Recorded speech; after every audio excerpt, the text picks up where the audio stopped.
Morning, everyone. Welcome to Monday, April 14th. And our first business is the Pledge of Allegiance. I'll stand and pledge. I pledge allegiance to the flag of the United States of America and to the republic for which it stands, one nation under God, indivisible, with liberty and justice for all. Right, and we do have an amendment to the agenda. So, you want to make a motion? Sure. I would move that we amend the agenda to reflect a change at 10:30 for an action item to sign the memorandum of understanding between Valley County Cascade Golf Association and the City of Cascade. I will second that motion. Oh, Been moved and seconded. All in favor? Aye. Aye. Aye. And let's see, we need to go out. Doug, Brian said make sure to amend the online. And I'll go out and amend the written agenda.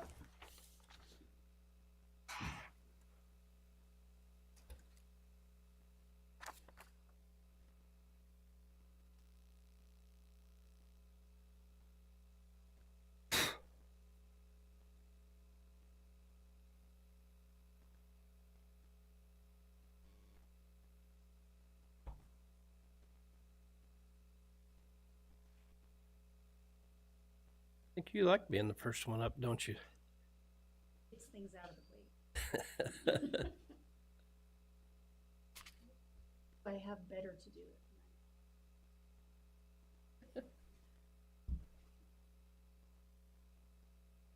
Read. There you are.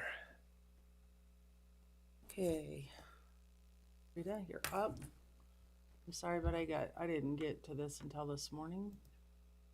I had one question for you. Colored.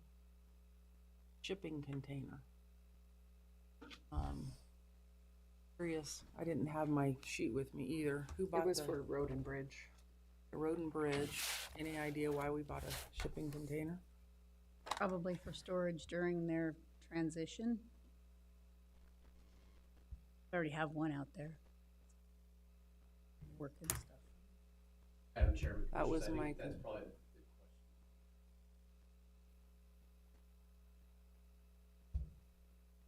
Where Is Jeff, he's still on vacation, isn't he? Mm-hmm. Dan's at conference, so we won't have them in today, so And Dan's gone until he'll be back Thursday night. guess we will just approve another shipping container, but we'll have a conversation with him. We're trying to decrease that kind of stuff out there, not increase it. And those are Do you guys have, can be resold after they're done with them. oh, that's true. That's a good point. Yeah. Okay. Right then, I'd entertain a motion or I for had a further question. Couple questions. We have a couple, and maybe these are more for Director Kuntz and Jeff, but there's a couple snow removal invoices. Just curious as to why. Under the road departments? Yeah. Well, what, So we hire. general fund. We hire individuals in order to do some of the snow removal on behalf of the county for areas that they can't get to or that are out of the way and can't move equipment there. So we have, every year, we have at least 2 or 3 vendors that we're actually paying to do snow removal on certain Right. roads. The LC Hess, that would be Parks and Rec. Okay. Yeah, they do the parking areas. I talked to some of those guys at the Lake Fort Mark the other morning. They wish they could do more. Well, like, I think the one is for maybe for the prosecuting attorney's office. I mean, it's so close to the county shop. It's in town. They're in that lower parking lot, and the big trucks and the plows can't get in there. They can't blade it, so. And they don't have like a skid steer for the road department that could. That'd Like I said, these that'd be are probably Parks more- and Rec. Parks and Rec does Parks and have a Rec skid has steer. one, Buildings and Grounds has one, and Yep. Road Department, I'm sure, has more than one. It's just getting guys there, I think. They're all out In on time to open it larger up. pieces of equipment. They come in and do our question, though. parking lot here. Questions to ask. And then Commissioner Mopin, maybe this is one for you, for the March progress addendum number 3 for Clearwater Financial. Is that just because we've extended? I think this is probably on the Cascade Annex building for work that they're continuing to do down there. We've got Erstad Architect that has just completed all the plans, but Clearwater is the one driving that conversation. Right. Well, so there was one for like 3,800 that was project billing, a marital relocation, and then this one is just a March progress addendum number 3 for 7,000. Is that part of their annual? We pay them so much, but I No, don't know. Madam Chairman, that's, second, one for $7,023. There's a For Cascade. copy of that invoice in the board orders. And it says addendum number 3, construction design management services. Is working with the architect still down there. So that's actually the Erstad bill? Yes. Okay.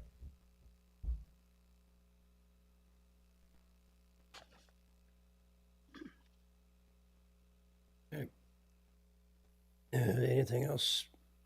I'll make a motion that we approve the claims board orders. There was no junior college for Monday, April 14th. I will second that. So moved and seconded, all in favor? Aye. Aye.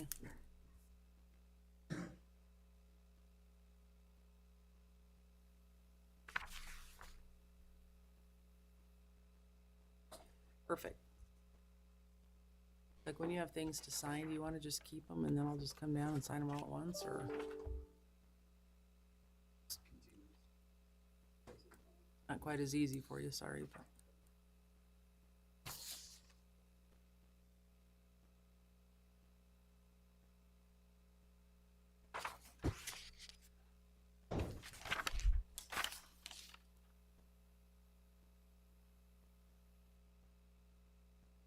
Mhm.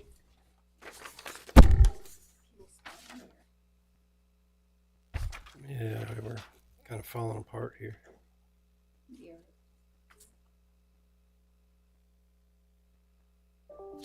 We need to, we're gonna look into some of that furniture like they had down there at McCall Library.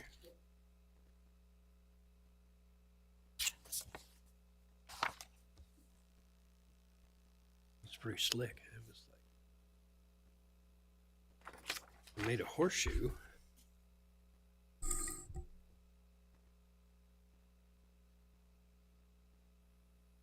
It did, just made a nice horseshoe and you could I see looked everybody. last week online, I cannot find one.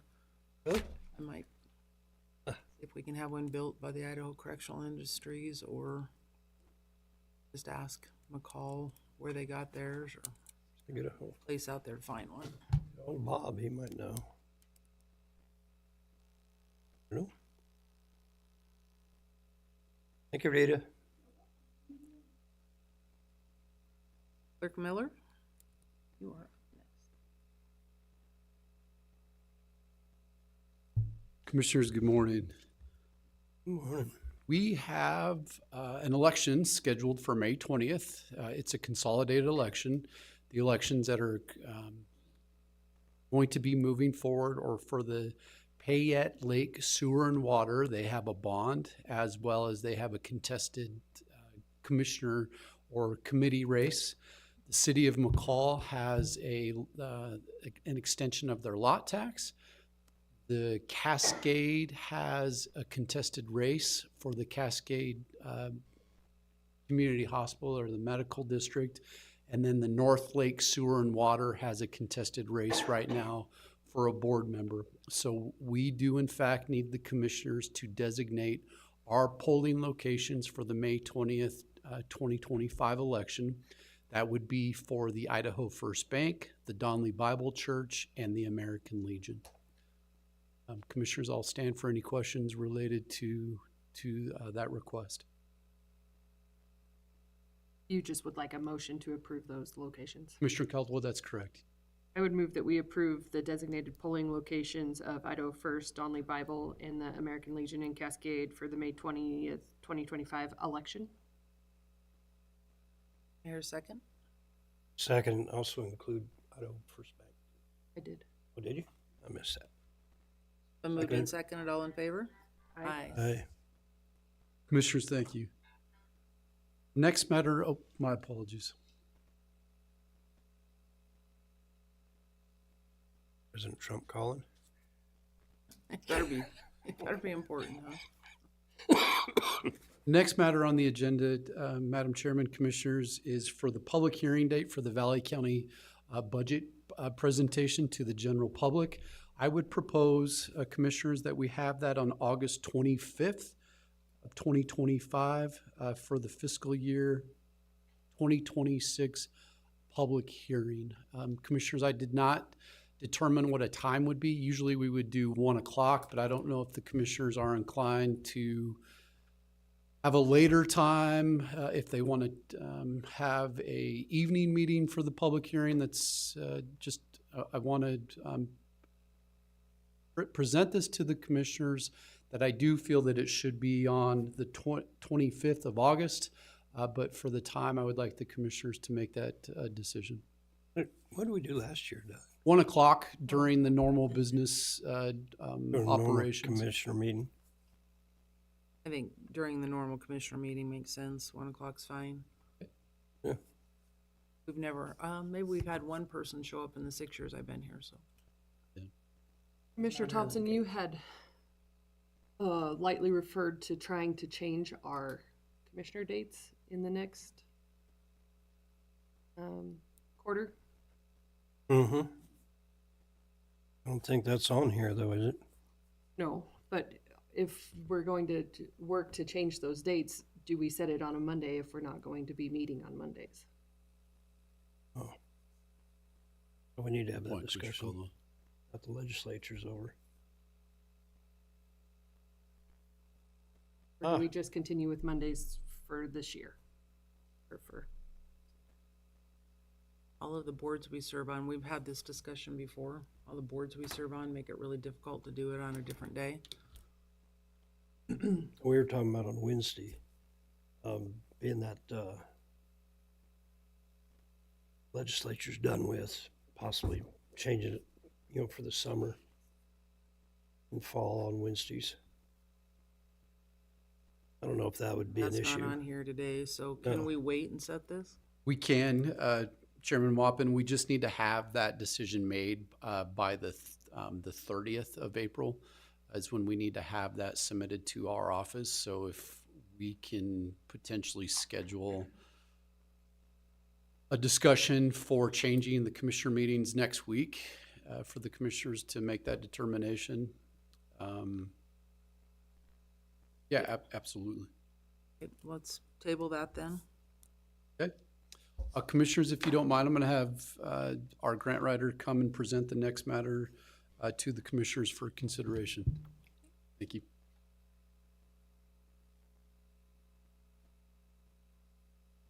Good morning. Good morning. Okay. So I have for your review and signature permission and the application for the Donnelly local option tax, which is due today. This is to request funds to help with grooming the Wendell Platt Groomer Garage and Warming Hut, which is also known as the Donnelly Groomer Garage. Thank you, Commissioner, for pointing that out last week. I looked it up and it's like, gosh, it's due today. So I've got the application put together. If you want to look it over, but I talked to Larry and he said, yeah, 6,000, and that's where we need it, and so that's what this is for. Great. So does this just gives us funds from Donnelly to plow those areas, is that correct? Correct. A lot funds are for tourism related, mitigation expense, and this certainly is in the Donley area, so I would think it'd have a fairly high likelihood. Correct. And do lot funds. Agreed. Talk to legislators, about that. Yeah, I might know one. I would move that we authorize the grant writer to submit to the Donley Local Option Tax Program for the fiscal year 26 snow removal funds in the amount of $6,000. Seconded. Moved and seconded, all in favor? Aye. Perfect. Thank you for jumping right on that. I didn't realize it was already due, so. Absolutely. Haven't heard that one before. You haven't? Really? Work's work. I don't know about the dream part. That's the actual action. Okay, so you want submitted, oh, so you'll sign the submitted by?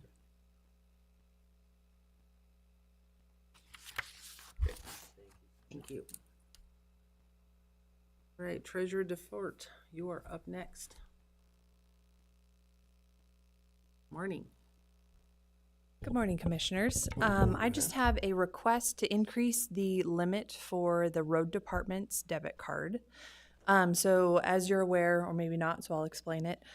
We as a county don't use credit cards. We use checking accounts with debit cards to give access for our different departments to have small expenses and travel expenses covered.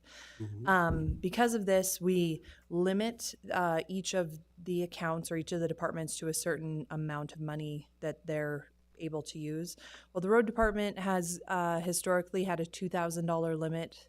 But once they hired the new road department engineer, the two of them have been sharing the card. And in the last year, they've run into a couple different instances where they've actually run out of money in that account. And so I felt it was appropriate to request an increase for that particular department from $2,000 to $4,000 because we have two individuals using the card for travel and de minimis expenses. So that is my request to you today. Did that come from Dan or is that just from you? Does that come from, say that again? Dan? The request came from him, but it's my job to present it Right. to the commissioners. Thank you. I don't know how the rest of you feel about it, but I think that's prudent I don't have a problem with it. doing that. I'll make a motion that we increase the debit card from 2,000 to 4,000 for the road department. Second. Been moved and seconded, all in favor? Aye. Aye. All right, thank you very much. Thank you. Thank you, Diana. Anything else you want while you have the floor? Well, it's been a little while since I've given an update. Maybe I'll just give you a brief update on where the treasurer's office is on things. This is the season where we do all of our extracurricular projects. So we do the billing for a local improvement district for Jug Handle LID. Those bills were sent out in February and we're still slowly collecting payments on that. We also do the billing for the 65D and the 65K irrigation districts. So we got those bills out in the mail for one of them a few weeks ago and we're working on the other one currently. And then we are busy working through the tax deed process. So at the beginning of the year, we pull all of the delinquent property owners from the year 2021, which is 3 tax years ago. So technically they're 4 years delinquent starting January 1st. And we go through the process of really trying to get a hold of those people. So we started the list at the beginning of the year with 100 individuals on that list. Whittled our way down to about 35, and we're still working through the list as of right now. I didn't pull numbers before I came in to you today, but I'm guessing we're around 28, 27 still. So the next step in that process is to advertise in the newspaper. That won't happen until late May. And usually at that point in time, we are down around 20 names typically. It's going well so far, nothing out of the ordinary, but my goal every year is to have 0 properties left on that list when it comes down to tax deed time. So we work really hard to make sure that we are in communication with all those property owners and let them know what their options are and try to work with them to get the taxes paid. It sure seemed like that's a lot of work on your guys' part. It is, but that's our job. Oh, So I know, we're happy to do it. you'd think people would be more forthcoming than when to pull it from them. You know, it's That's what it interesting. seemed like to me. Right. You know? It is interesting because every year we always encounter something new that I've never seen before. And, you know, whether it's property owner is deceased and didn't have heirs or the heirs didn't realize that the property had been owned by the individual, or if the property ownership has changed and they didn't get the mailing address correct. There's lots of different things that could go on besides just deliberately not paying your taxes. And we have very few who are in that latter category of just deliberately not paying taxes. So we're lucky to have the chance to work with most people. Good. I appreciate the information there. 'Cause Yeah, absolutely. I'm listening to you and going, man, Right. please pay. The other things we're working on is, as you know, it's budget prep time, and I am in charge of the capital improvements committee for the county in budgeting for capital improvement projects. That process has started here in the next week or two. We'll be meeting as a committee to look at the different proposed projects for the fiscal year 2026. And then come the beginning of May, we will work on sending out reminder notices that are due in June. So we are keeping ourselves very busy. Thank you. Yeah. A good update and education for our new commissioner to understand exactly what you guys do over there. Yeah, Very busy department, so. absolutely. Happy to answer any other questions you might have, or Callan, if you ever really want to be confused, go sit down with her for a little while. She's actually really good with her stuff. hopefully there's more clarity when you leave than, than confusion. But Thank you. yeah, absolutely. Have a nice day. Thank you, Jen. So, our department heads, Director Derek sent us an email. She's unavailable today. Look like all of the permits are, she either gets a lot or none in 1 week, so it's just up and down right now. So thank you for that email, Annette. At Court Services, Director Phillips. Good morning. What is going on in our department? What is not going on in your department? Indeed. For now, I'll just share just what, at least this week, where we're at with stuff. I long for the day when you come up and say, there's nobody on probation, everybody's being nice. I long for that day. I long for that day. This week, I just want you to know that, so Nikki, our juvenile probation officer, was certified as a first aid and CPR instructor. So now she can actually teach that to, well, anybody. So I think she has her first instructor class. It's going to be in New Meadows. She was teaching it. I think it was either last weekend or it's coming up this weekend. Very excited about it. Is that Nikki? Mhm. Oh, awesome. Yep. Probation simulation was last week with the group of VCOR. It was we have needed 18 volunteers, which we had, and then we had 21 participants. A lot of the feedback was it was probably one of the best that they have ever done throughout the states. Had a perfect amount of interaction. People seem to relax and I'll say enjoy themselves, but it's a very frustrating experience, or it can be. There was one participant that successfully completed probation in that simulation and did just fine. But what an incredible partnership from that team and our community to get something like that out there and done. And it was attended by folks all the way across to all of the stakeholders. So probation parole, law enforcement, treatment providers, and all of them, some school folks. It just gave them all an appreciation of when families are in systems. I mean, this was for probation, but it's families in systems. How many expectations there are for a family in a system to complete a task, just one task, and how many roadblocks can be put in their place to be able to complete that. And then we all sit back in judgment saying, well, you just needed to get on the bus and get over to your job. What's your problem? Just that can be an issue for some families when they have a sick child or when they have a broken down car, or maybe there's language barriers or financial issues. So it was incredible. Just glad that this community was able to put that on for you. Sorry, I wasn't able to be there. I was out of town, so next time. Oh, no Sure. worries. I am going to be going to a training this weekend. It's the Idaho Children and Families Institute. I've never been able to go to that one, and I'm really excited to do that. The objective, just so you know, is provide a multiple disciplinary institute for judges and other professionals working with families to improve court practices and achieve better outcomes for children and families in child protection, domestic violence, domestic relations, juvenile justice, and other cases involving children and families. So it's all day Thursday and Friday. So I'll be heading down there on Wednesday. And the final thing I'll just share with you, something that's important to me, of course, with my team. I have a pretty incredible team, and I think many of you already know that. Years ago, we were introduced to Clifton Strengths, and it's like a personality test, but more, because I've done them throughout my whole career, but this was something that was just deeper. And it's a test that gets your top 34 strengths. The bottoms being what we're not so good at, but it helps in so many different ways. One, when you're working with staff, how do you get them to achieve the goals you want them to achieve using the strengths that they're given, not the expectations you have? So it helps in that way. It helps with any kind of dialogue or communication issues that we may have with staff or around staff, as well as with our clientele. Where are we good? Where are we not so good at? So if I can, I'm going to quickly just give you a quick example if you'd like. This is just my top 5. Can I give them to you? Absolutely. My top is strategic. My second is responsibility. Oh, so you've done Can you this. imagine that? Mine's empathy. Can you imagine? Oh, yes, I can. We're both in the best jobs we could find. Just a quick example of that. So if you look, you have my top 5 is empathy, positivity, which of course doesn't shock anybody. The third is developer, relator, and responsibility.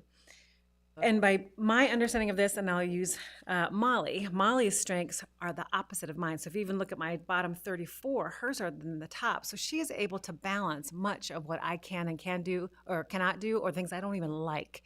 She's able to do that. And it also helps, again, with that communication. So we just, when Nikki was hired, the whole team was pretty excited for her to get this done. And she matches all of us in certain ways. So she's a balanced of everything and a little bit of all of us. So she just fits perfect. So this was just done 2 weeks ago, I think.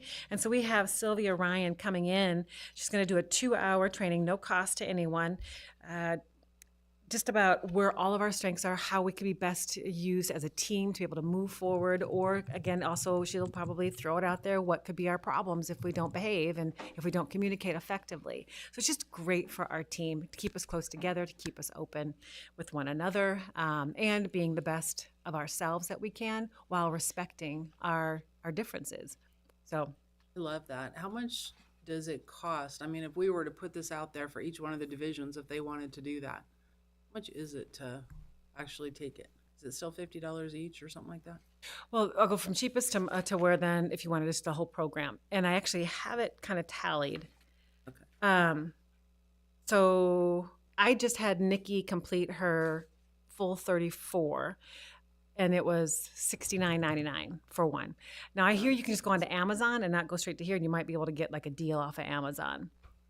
And then when Sylvia Ryan, as a life coach, she will then do a whole program where she can come in and do a presentation with each department or whatever it is. And I want to say it's like $1,500, maybe around that time. I could absolutely be making that up because she's given me different proposals on different things. But if I wanted to have just a particular employee go through a life coaching with Sylvia, it's $500, and that's like 5 sessions and and using all this material. And then she did it for some juveniles through a grant, and it was 14 sessions for about $1,500. But so if you are interested, I can surely follow up with her and find out. I may have an email with that in there, just in case I want it, so I can look that up for you. But it's I did all this over. at the bank for my team and brought in a facilitator, and it was amazing how it introduced people to different types of personalities and how best to affiliate with them. It was very good. Yeah, no, I'm thankful for it. It reminds me, again, where my strengths and my deficits are. For example, my number one being empathy. I am open to people. I can feel people when they walk into a room, very attuned to that. But we call it, again, the basements of that is you could have boundary issues. You could, take on too much of somebody else's issues.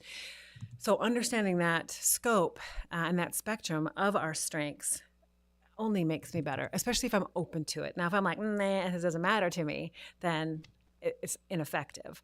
But at least for our team, we've loved it.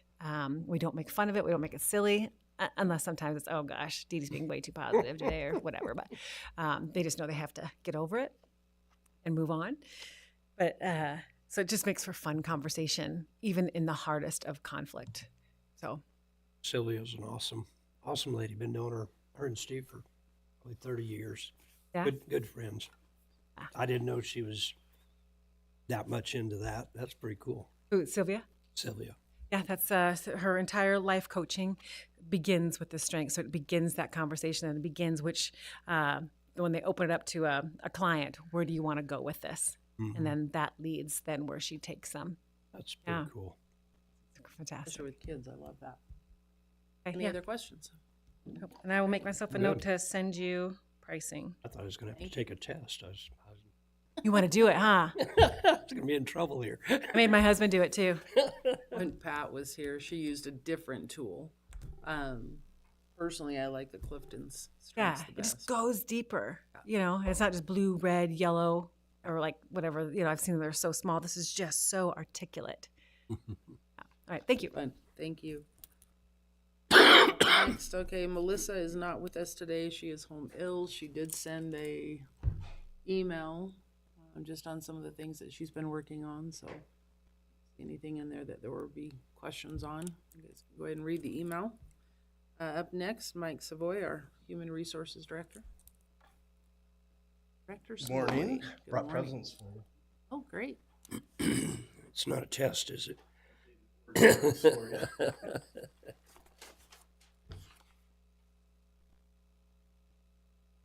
Thank you. You betcha. What do you have working for you and where they're at? Perfect. The jail still has 2 positions open. Patrol has 1. Dispatch still has 3. Wow. So I thought I'd just give you a quick staffing update. You've got your org chart there, so you can reference that one. We are at 164 employees, I think, at the moment. We have a number of seasonals still on there. You're going to see snow groomer seasonals still on there. I'm guessing that program's phasing out rapidly. We probably just simply need to get some folks off the books on that one. Of course, if they're not working, they're not being paid anything. But we are bringing the Marine deputies up online, and we are starting to make job offers to our weed and pest technicians over in the weed department. So we should start seeing those folks coming up online right now. We are, of course, recruiting for our standard, the normal ones that we have open all the time. We've got patrol deputy, detention deputy, 911 dispatchers, and a mechanic. We still have recruitments open for our 2 seasonals, the Marine deputy and weed technician, although we are filling those positions up. And then, of course, we just put out last week a recruitment for a payroll specialist last Wednesday. Just to give you an idea on that one, my very first applicant came to me from Dubai, a lady working at a international bank over there, and it's like, do you know where Idaho is, let alone Valley County? But anyway, it's just to give you an idea of how far our recruitments do reach out there.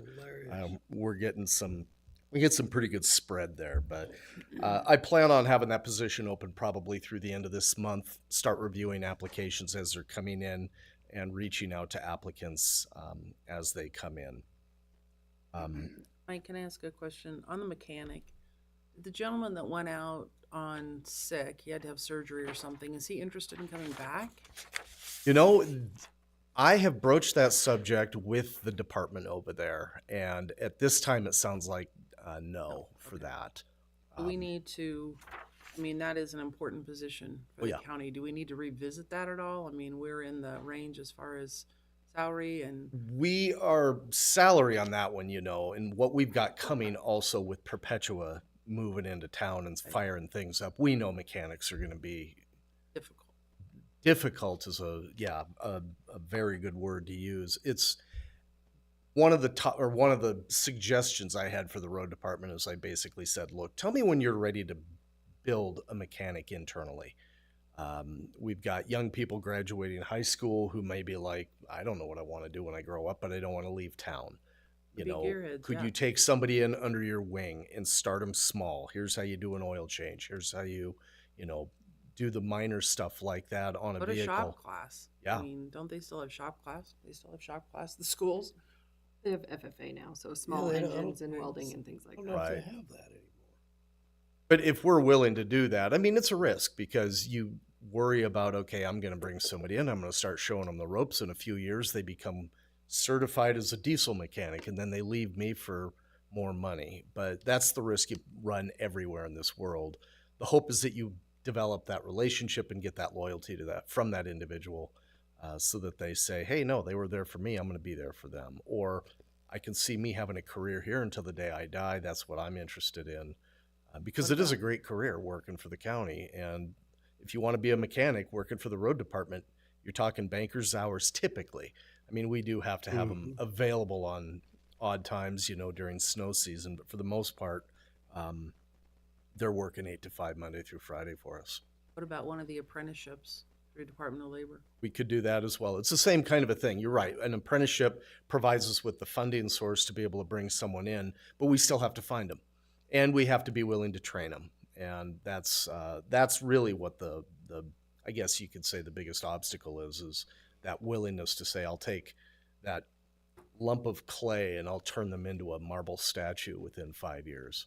So that's a tough one, especially when they're needing somebody qualified yesterday. However, we've had this position open for over a year. Yeah, it's been a while. So it's like, at what point do you say, well, if I would have started a year ago, I'd have somebody that could do 60% of the job by now, maybe, or whatever it might be. And I think, even with the Perpetua mine taking off, I think they're going to pull people from the valley too, not just from us. And yeah, we could lose some from us, but I think you'll actually see people coming up from the valley to work in that mine. I think you'll see them from around the country. Yeah. I think it's going to be like the oil fields in North Dakota or even the oil fields up in Alaska. You got people all over the country that work for those outfits because it's a week on or 2 weeks on at a stretch with that large bit of time off. And Perpetua is not that far away from the Boise airport.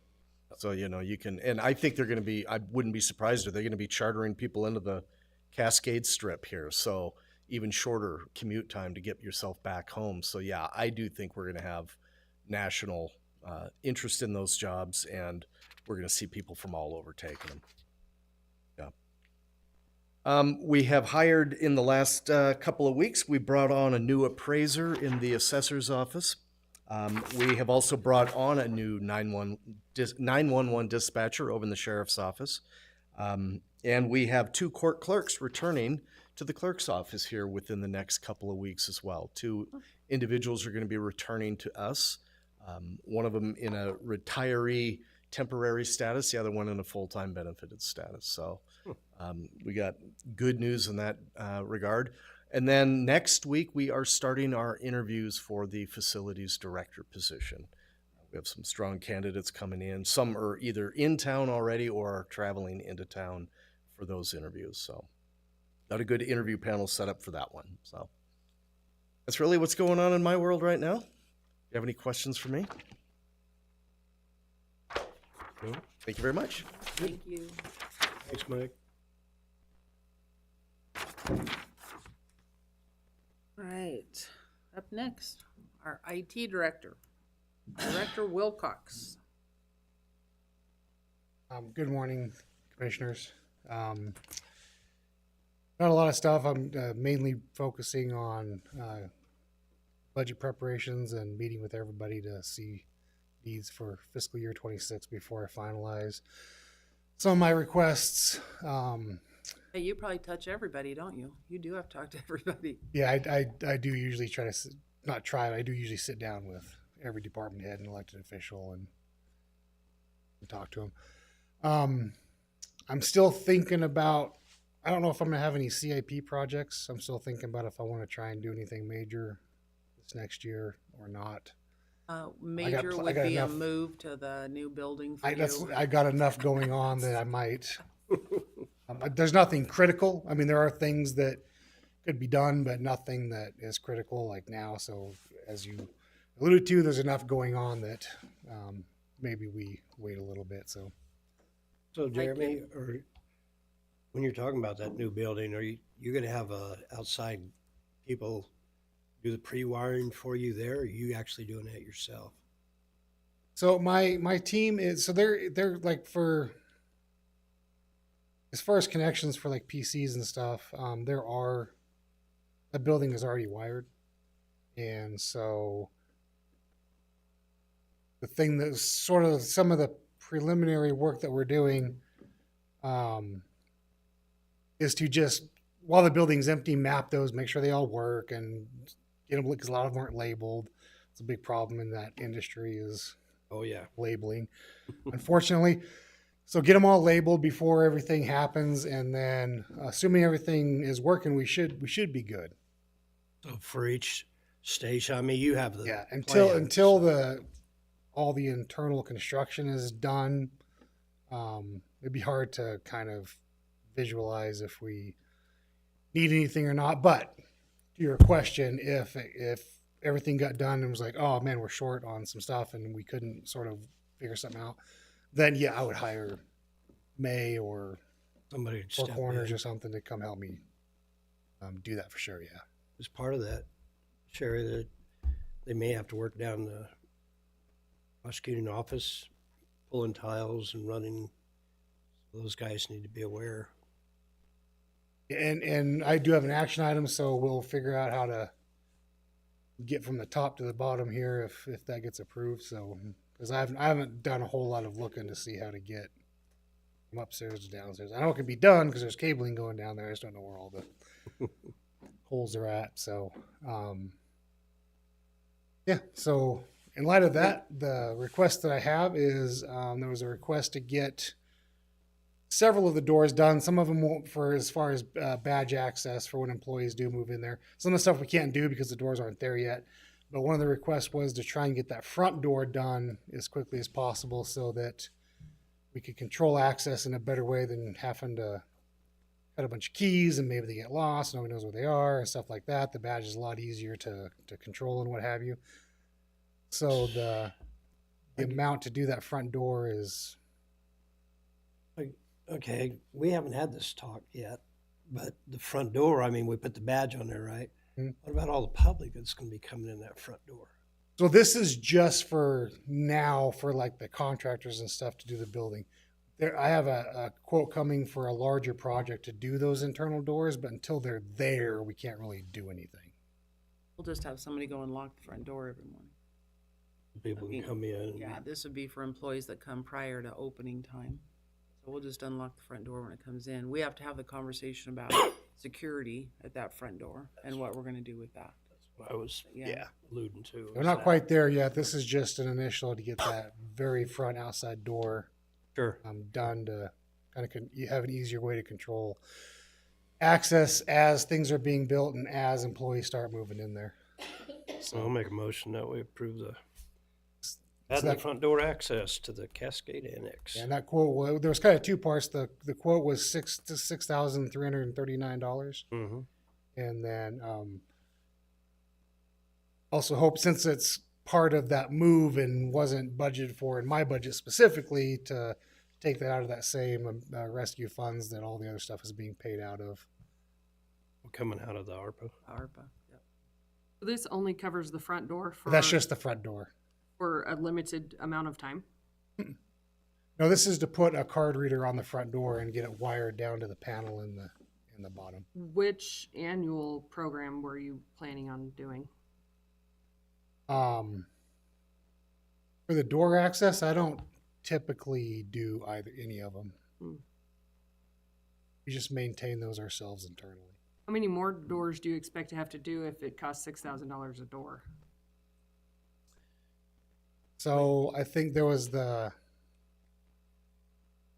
We have to have anything that is locked. So the assessor has one. one on the very back Planning door zoning coming up has from one. the stairwell. Was there more of like a bundle price? So the reason that we're trying to get this one done, the rest of them might be, but the other issue and the reason we're trying to get this one done as quickly as possible, again, is for the initial control of access. But the company that we use that did all of these doors that we're using to do those doors, M2, they're booked right now till August. So we could wait and do that with all of the other doors as one big project, but it wouldn't be until fall, winter that any of it would be done. It just seems extremely expensive for one door. I mean, we can print keys for $15 a key. It's Jill's $6,300 decision. is an incredible expense to key a door. I mean, what did these doors cost us? I don't remember. It was several years ago. And with the tariffs and everything is going up anyways. So the only It thought is, that I it have is what it is. the I mean- security behind all of that. So so if we had keys to the doors, we got to have a key control. You got to have somebody manage all of that. So every single time you issue a key, somebody's got to sign out for it. They return it, you got to sign it back in. If somebody loses it, you got to rekey everything. How many Keys people are when- really going down there other than IT and whoever the contractor is going to be? It'll be for the employees once. This is forever. Yeah. This isn't a short It's term. it's not going to be access for just the construction, then it's going to go away. It's there is for for the all the life of the employees. building. So you said M2 couldn't do it, but this is from M2. So what I had asked them is, I had expressed the desire to, even though they're booked out till August, is there any way to get that front existing door done sooner? And they indicated that if we could get this approved, if they could find a week or something where their installation technicians had a break, because one door is like a 1 or a 2 day job for them. So no promises, no guarantees, but the hope was that if some week in April or May, or it's at some point, if their install technicians had a couple of day break, that they could run up and do that one single door, then they would try and do that. The rest of the doors, once the construction is done, any internal doors that we want to do, or that back door from the back stairwell coming in, that'll be done as one larger project where we'll just put them on, they will put us on their schedule as they would any other client. And when it's done, it is what it is, whether it's August or September or January of next year or whenever it is. So Jeremy, back to that, I know one place I was at, you could swipe your card and they knew who it was coming into the building. Is ours set up any way like that? Or is it just a generic, it lets you open the door? It's not generic. I could look and see who badged through any door in the last 30 days. So it will, this is Neil's card, and you can tell when Neil comes in. Yes, absolutely. Which Okay. door, what time? Yes. Yeah. Okay, that's my question I was asking. So I'm good with this, just to get this project rolling and going. 'Cause I know it's expensive. So the 6,000, because I know what Kytlin's talking about. Does that give them their equipment that's there, and it's can operate that door, and all they have to do is add other doors to this equipment? Is that what's going on? Yes. And I don't know how much that'll go down for the rest of the project. I think a lot of that is probably labor, because the existing equipment will already be there. Yeah. Right. Okay. I just wish we had more, because this wasn't budgeted, that we knew what it was going to cost for the rest of the building. We need more. They're working on that quote. information. I haven't gotten it yet, but so When was this requested? Like how long till you think you're going to get that next quote? I mean, I could reach out to them and see where they're at with the rest of the quote, Well, there's a motion on the floor. and I can come back, just with the caveat that the longer we wait, the longer it might be before they can. But get to it. so how many doors are there going to be? Approximately. 2, 3, 6? 4. That was the very outside door going into the PA's office, if 5. Noggle is fine with that. Back door coming in up above so when that back stairwell where the elevator is, that door comes right into the common area. So as far as public access, one there. and employee parking back there so they can come up through that door.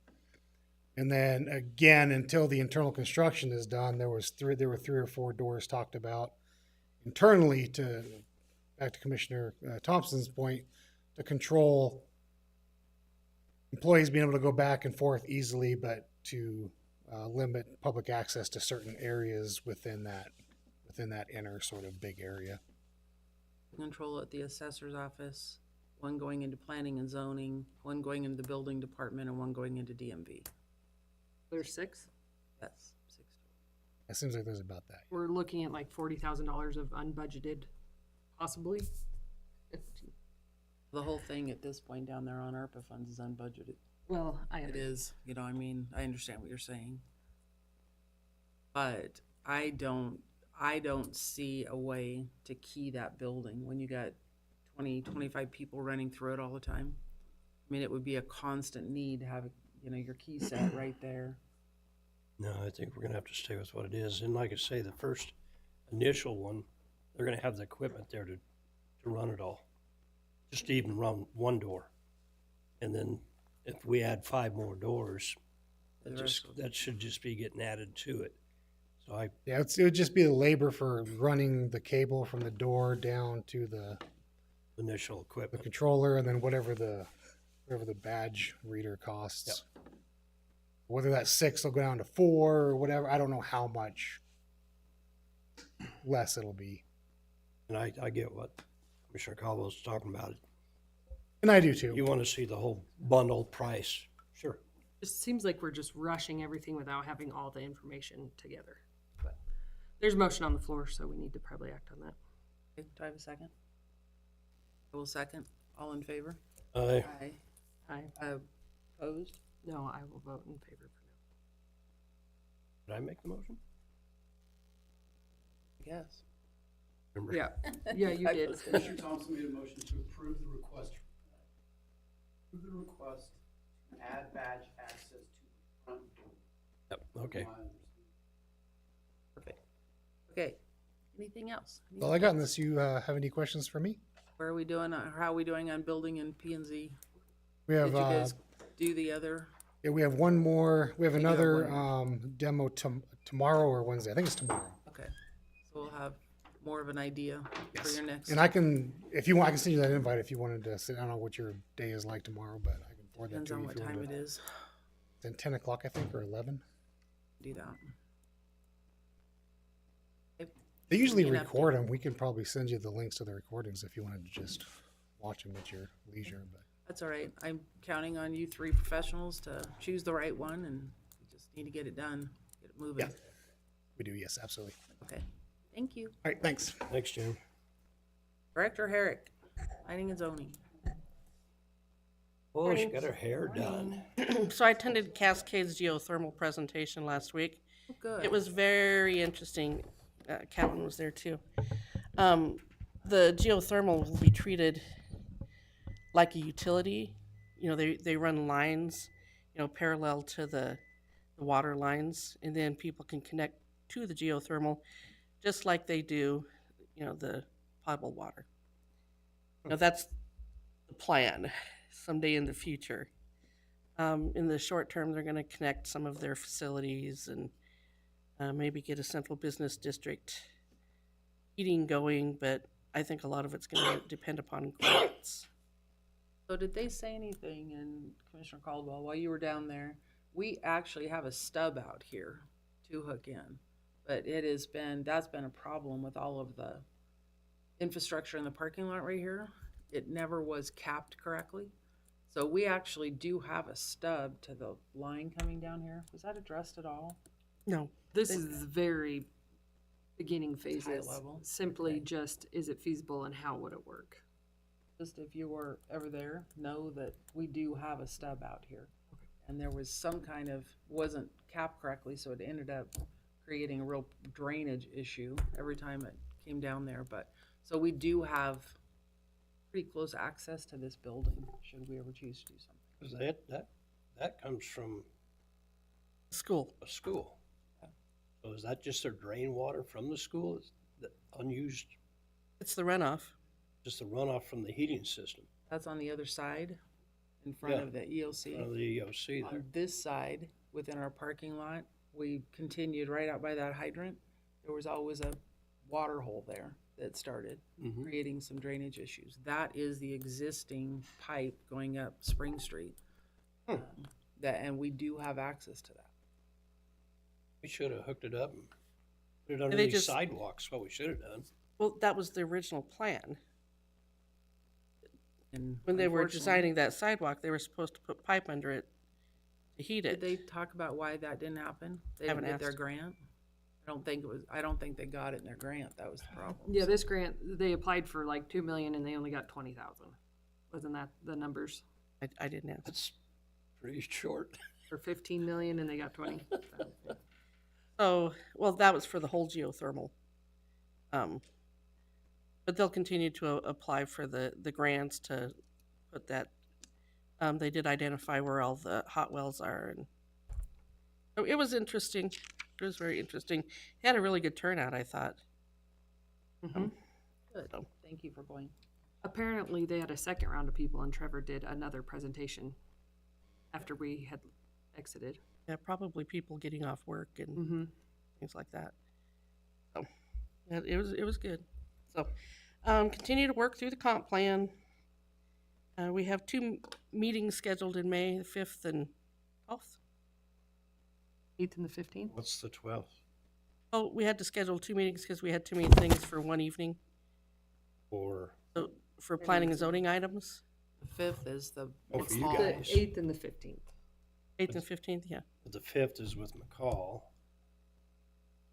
down there. right. What's the second one for? P and Z, Oh, for your P and Z. yeah, my P and Z. Oh, okay. We have 2 meetings scheduled for that. And we have 1 meeting scheduled for the APA Commission. Oh, good.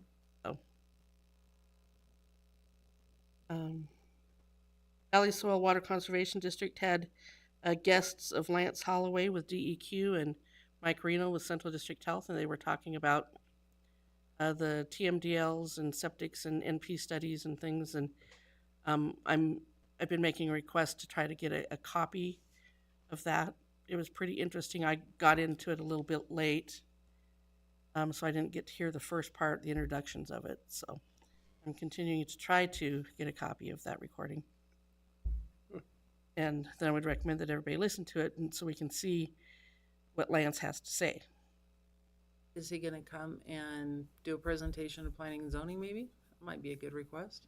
I've asked him to actually, he and the 2 ladies from DEQ that were with him, to come give a presentation to the Board of County Commissioners Be about great. the TMDLs and how they operate and what the purpose is.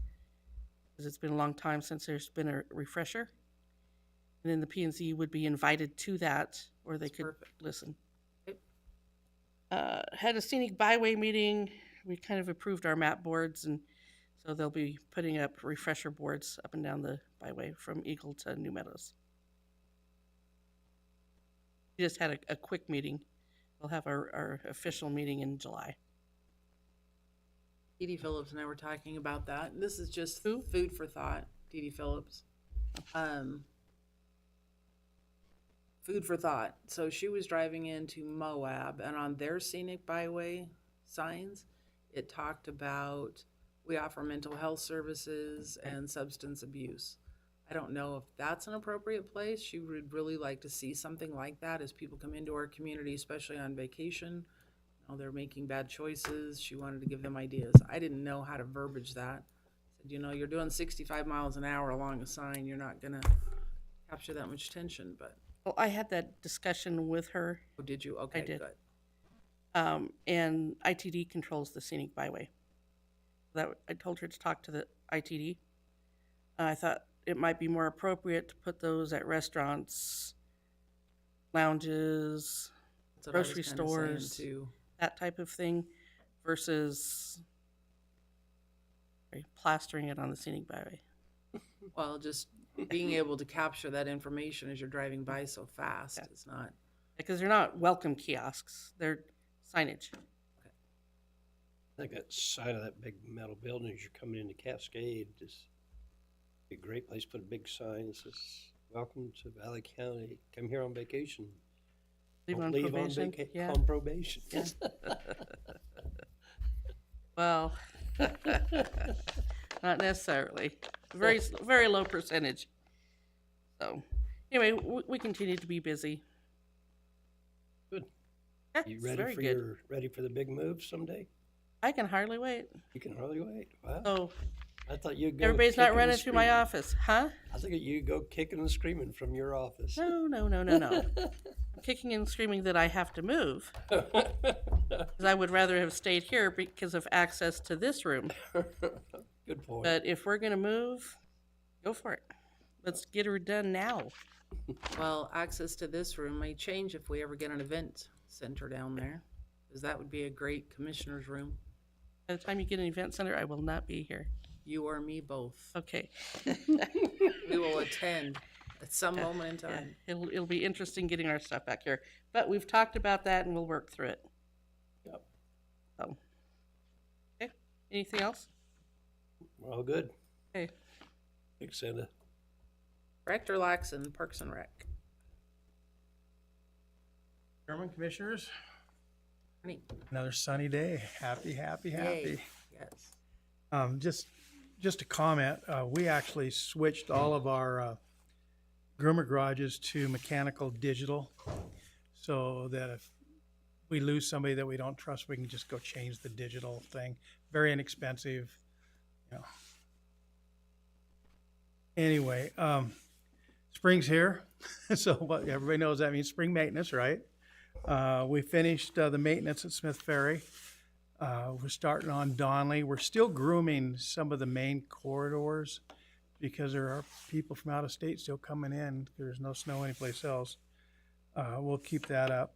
Now, when you say main corridors, just like Say it again. Warren Wagon Road, you're just hitting the main roads, or Yeah, we're just doing main. So out of Warren, we'll just go up Coppet and maybe out to the summit, and that's about it on Warren Wagon. We won't drop down, of course, into CSASH or Warren. Snow's probably gone down quite a ways down there, and as we know, as I've said in the past, later on it rots from the bottom up because the earth is warm, and so pretty soon those trails start dropping, and that's when you start really having some problems, and we won't deal with that. We'll just be putting everything away.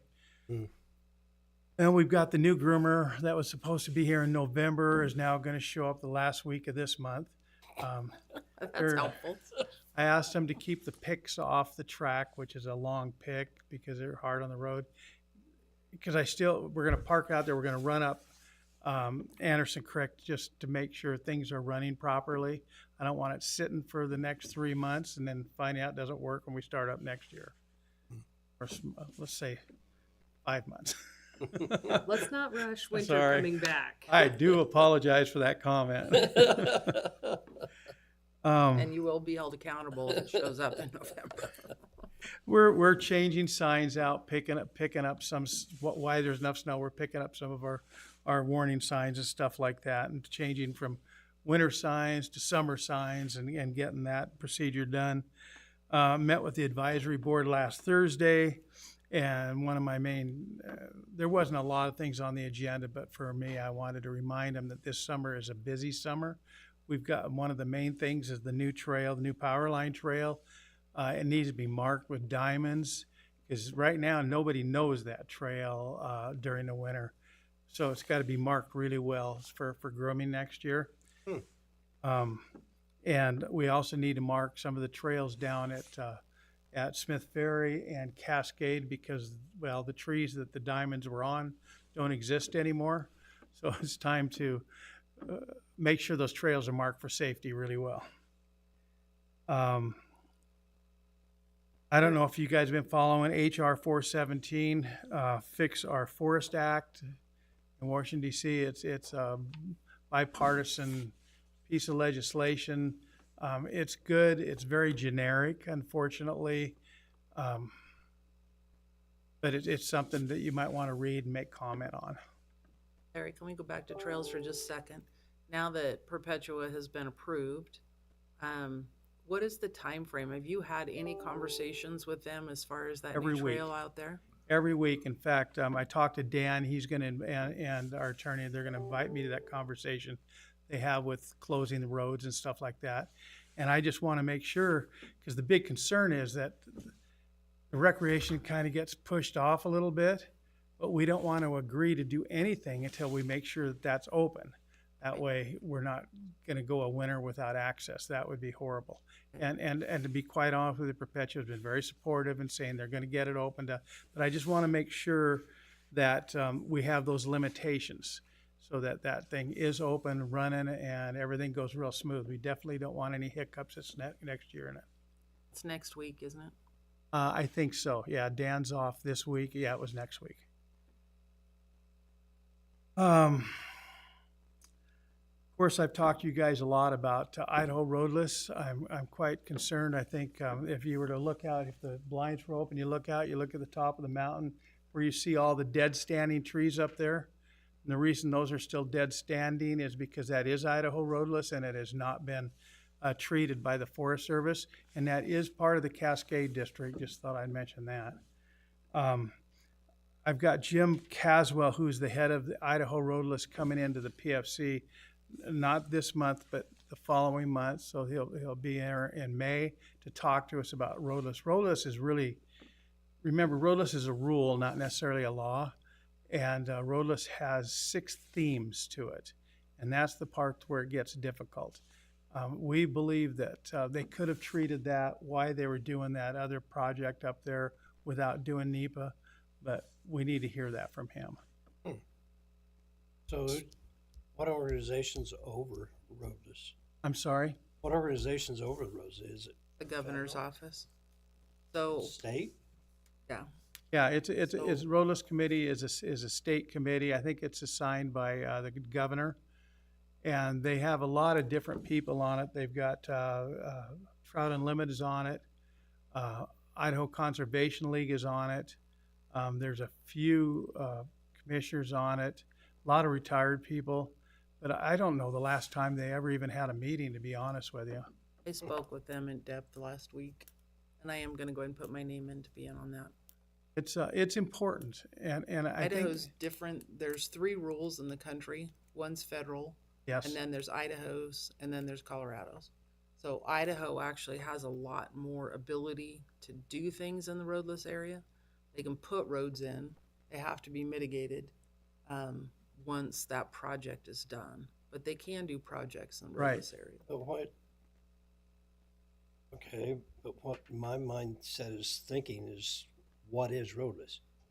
Is it something came from the So- National Forest? Is it something came from feds? It's a federal. no, it's actually what they're trying to do is not make new roads in it.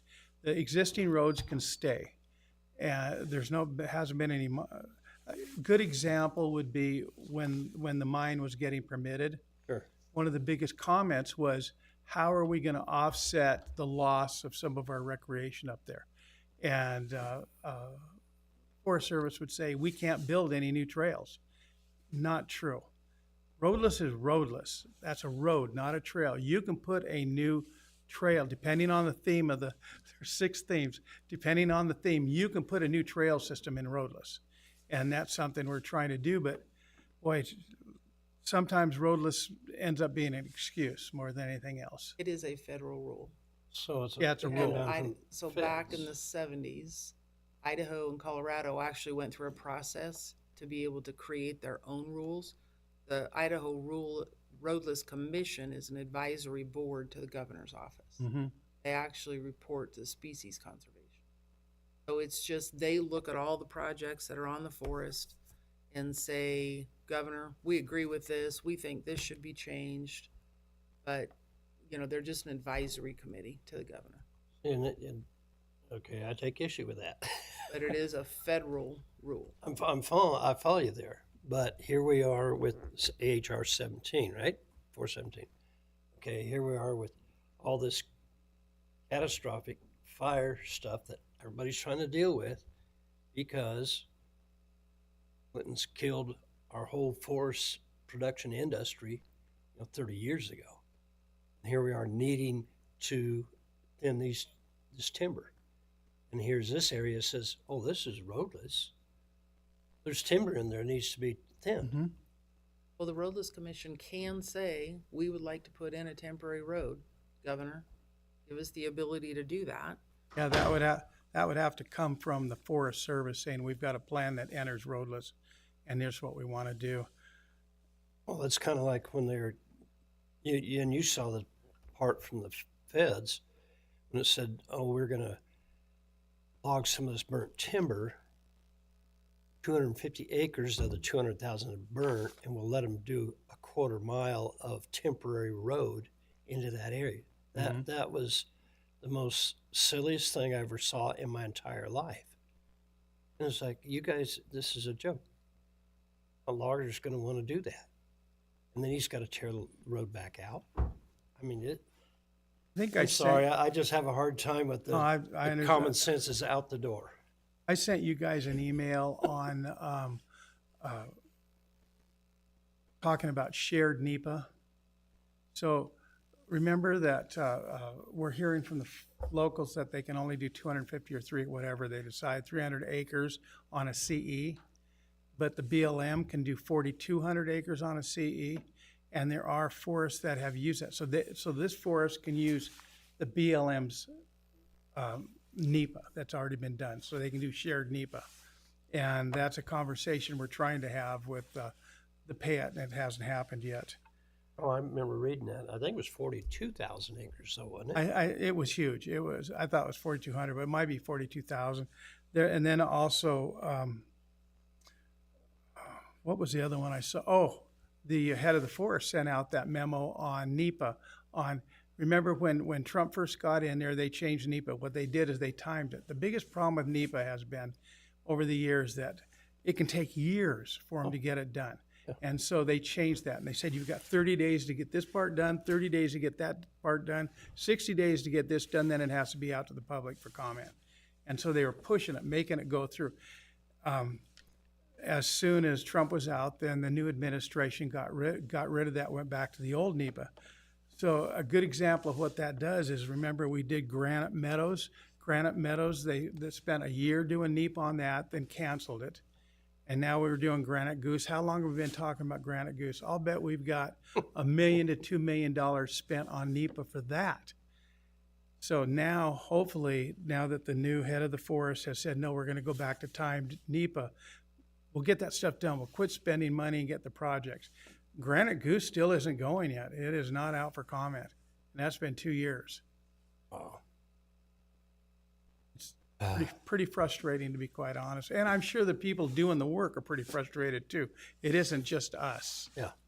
No, I get it. It's just, overall, it's aggravating. Yeah. I'm going to be at the ISSA spring board meeting on the 25th. And my main reason to going over there is to talk to them a little bit about Idaho Roadless and some of the other stuff that's coming up, and see if we can make some headway. Appreciate that.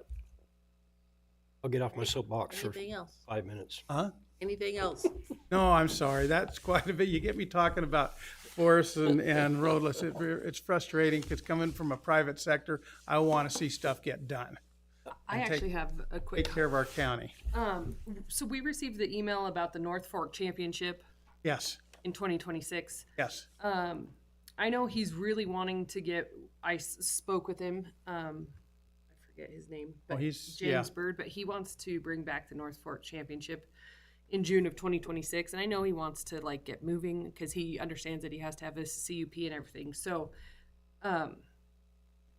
he said that you chatted with him and that you have, or that the valley or the county has rented out Wellington Snow Park before for weddings and stuff.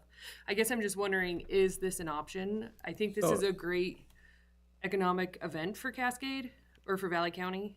We were going to have that discussion here in 2 weeks because one of the things we chose on Wellington was it isn't just, yes, we can rent out the warming hut, but we've always kept the camping area as first come, first served, no reservations.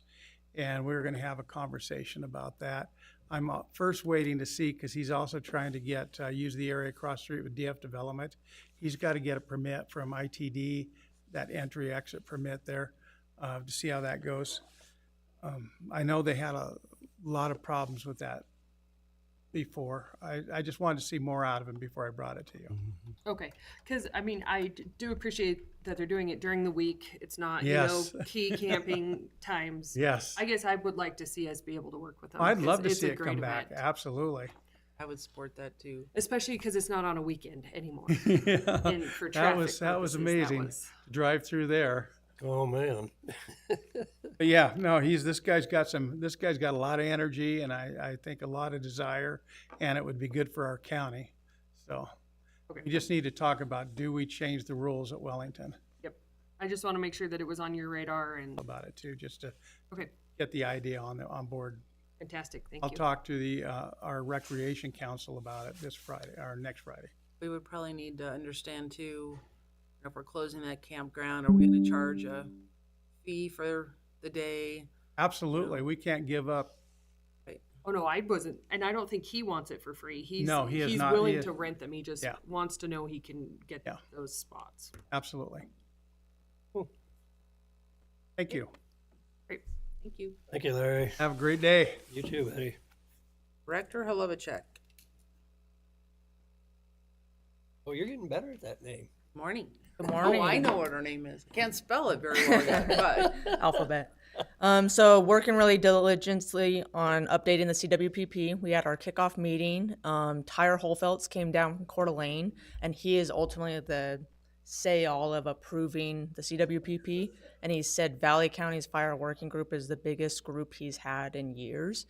We had a total of 42 people have input and discussion on the CWPP. Our next meeting for that is going to be May 6th, and that's going to be half updating the CWPP discussion, and then the after lunch will be the response committee scenario for that day. So yeah, I've been working on updating it and putting people's recommendations in that. So if you guys have any, I can forward it on to you other commissioners as well. But the purpose of the CWPP is a Community Wildfire Protection Plan, and that is basically the main document you need to apply for grants to get funding for private landowners and or cities, government, stuff like that. So it's a pretty important document. or I have it, but I don't know that Neil or Catlin have that. Why don't you send it? Yep, I can forward And it to all of you can guys. at least look at what we currently have and what they're working on. So, Monroe, how do you, I mean, that statement you just made, there's grant money to be able to fund these things. So How do you feel with all this DOJ and everything that's being pushed down the pipe of money being available to do Firewise? Do you feel good about that? I mean, it's I think there's a big unknown across the board of all funding, right? I mean, I don't think it's just wildfire mitigation, but I do know there's a big push. However, that's going to come out for fruition, we don't know, but a push for collaborators, local government, and smaller agencies to do some of this fire mitigation on private landowners. And currently, both my grant funding, so the IDL grants and the GNA grants, have come back open, so I'm able to implement again. But it's truly unknown.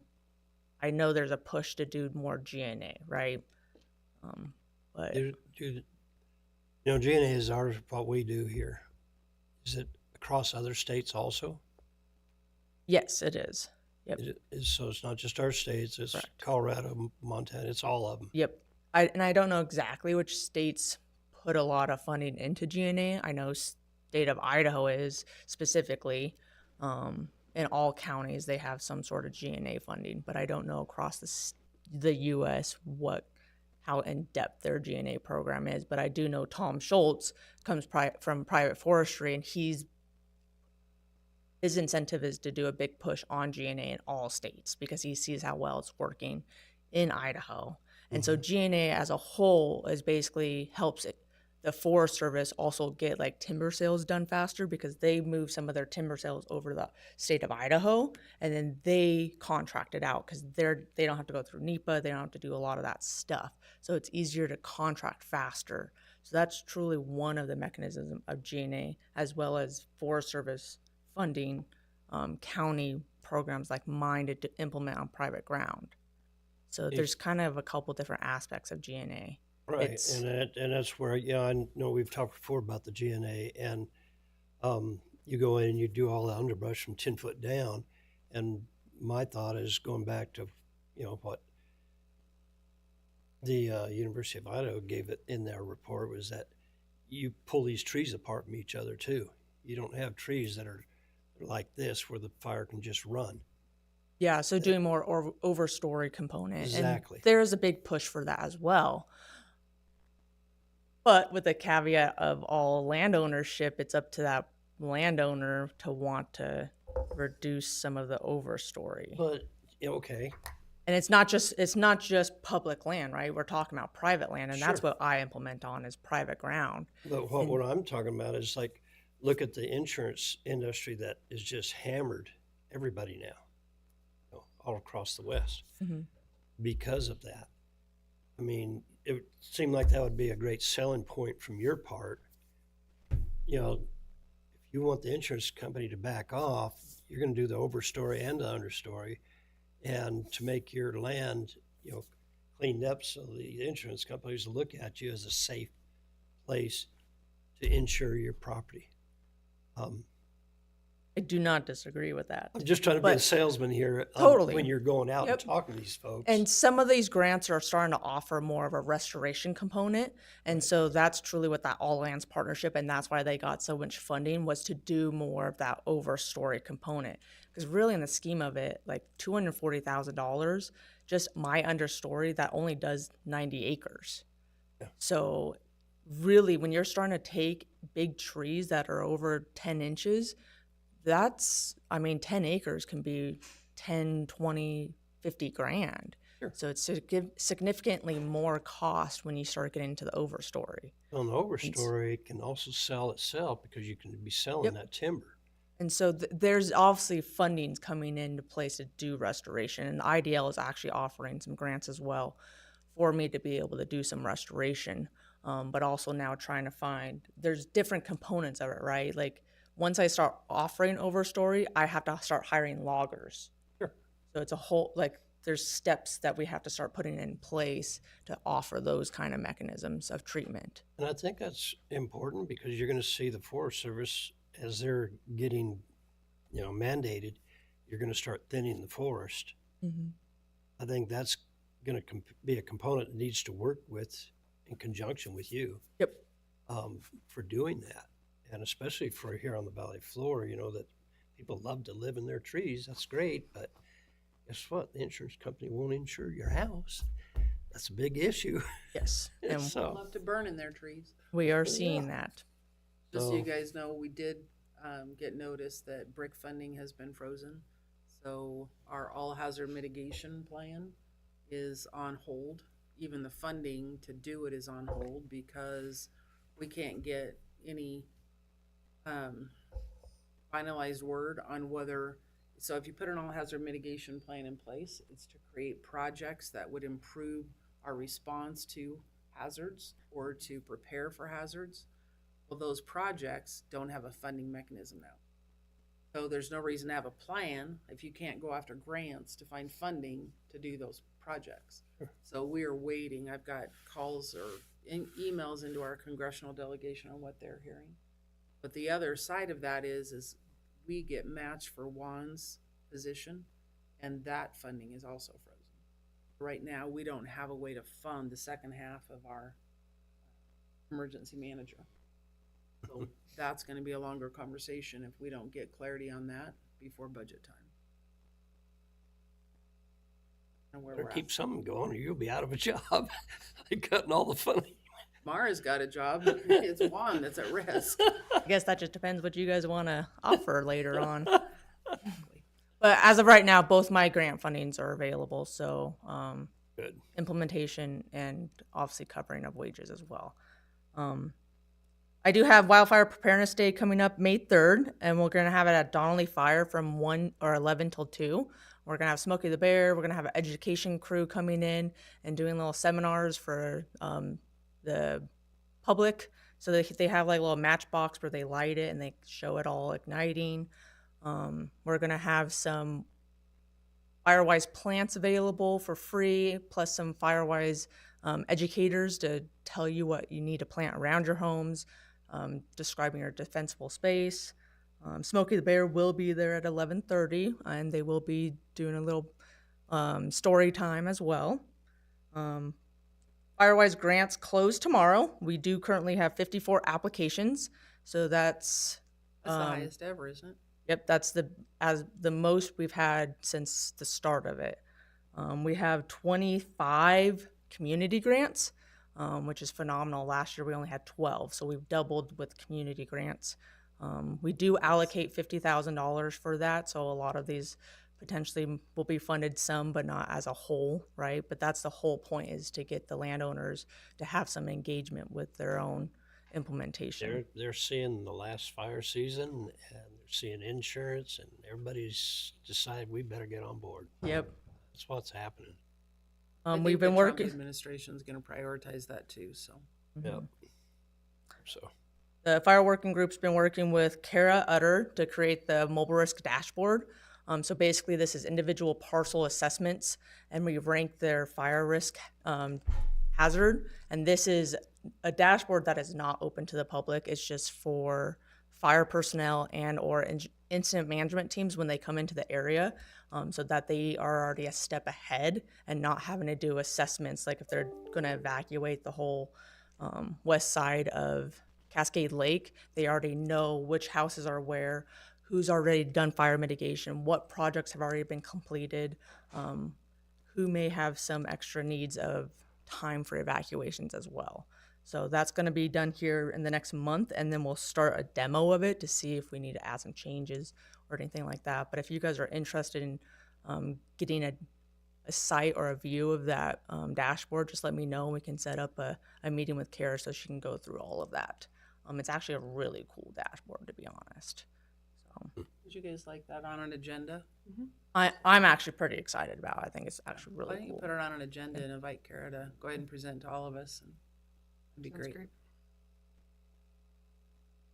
The lands subcommittee for the fire working group is also creating a map with all adjoining collaborators' projects. So Fish and Wildlife Service, Forest Service, state, my projects, to kind of show where we're all working so we can start finding those holes and start making an actual like landscape risk reduction project. So that's the whole goal, is all of us to communicate and actually make meaningful projects last. So we're in the middle of actually creating that map as well. Still have some partners that we need to get some of their GIS input data, but if you'd like to see that too, we can also have that set up on an agenda. These are two different things, though. is that, and that has nothing to do with Idaho Power money that's coming in. That's how you're dealing with that. That's Free the national free time. forest. Nope, this one is all through the fire working group. So this is Forest Service collaborators donating their own time to create a map for us. So there's no funding to this at all. Shadow Powers coming through the NFF project. Oh, is that where they're coming from? We're Yep. adding to the funding for that. So Idaho Power donates a certain amount of funding to the All Lands Partnership, which I'm a co-chair for. And so the All Lands Partnership then decides where they're doing implementation on the ground. So they donate about $75,000 a year to that fund. Last year, they did a project down in Boise County as one of their demo sites. We still haven't discussed exactly where the demo site will be up here in Valley and Adams County, but they're planning on doing a demo site up here in the vicinity somewhere. So that's in the works of actually deciding where that work is going to be accomplished on the ground. When you say demo site, just show everybody what they can do, or what? Yep. And that's part of it, right? Is we're doing work on private ground. So that's a lot of things I do, is do demonstration sites in a specific area to get other landowners to want to do that kind of restoration work. So they get a side of it. It also brings other investors in so that they can actually see that works are being accomplished. And then we have like a show and tell at the end of the year. So we have basically a field trip, go around the sites, talk about what happened, talked about the collaborators, and what the future holds. Mhm. So there's a couple places in Valley County they are talking about, but nothing's been decided upon yet. Awesome. But the All Lands Partnership, that $20 million that they got awarded, that is actually on hold. That's still unknown if they're going to have that total amount. They do have some small grant fundings they've been awarded, and then Idaho Power has donated some money. So they do have some funds to do a little bit of work, but that 20 million is still up for discussion. Next week, I'm attending a conference, the Idaho Forest Restoration Partnership. It's a 2-day conference down in Boise.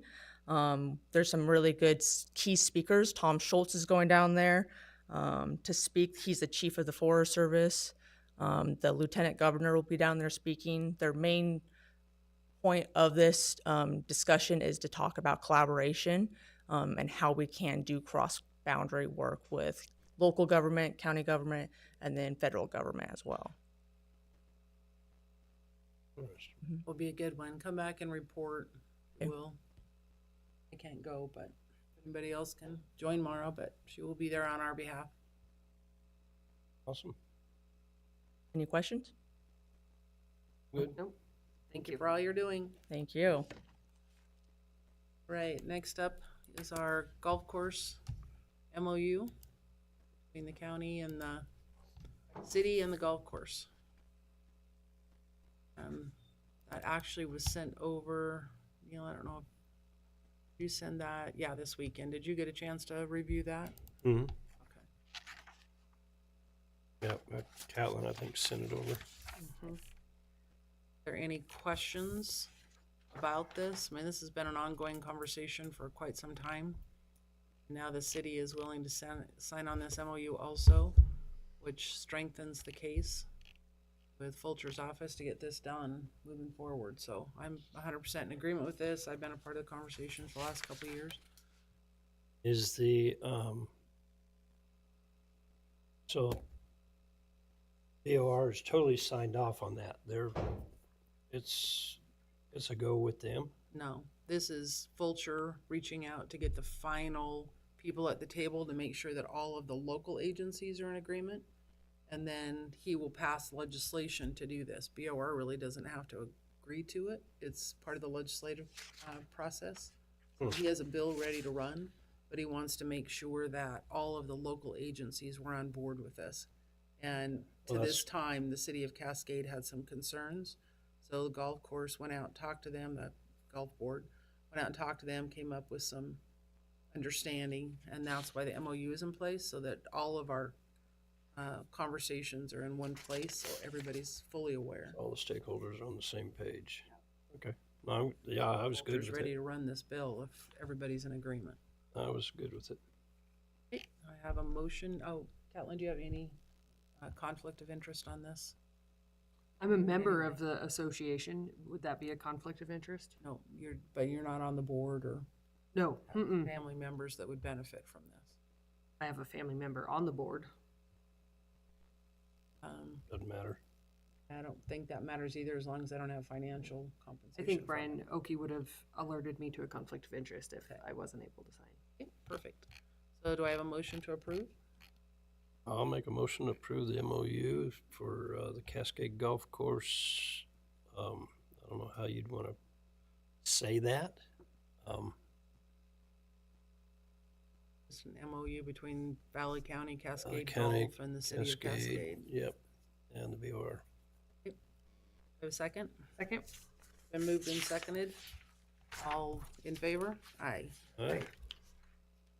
Right, we are going to take a short break before our 10:45 starts. So, Clerk Miller, if you would.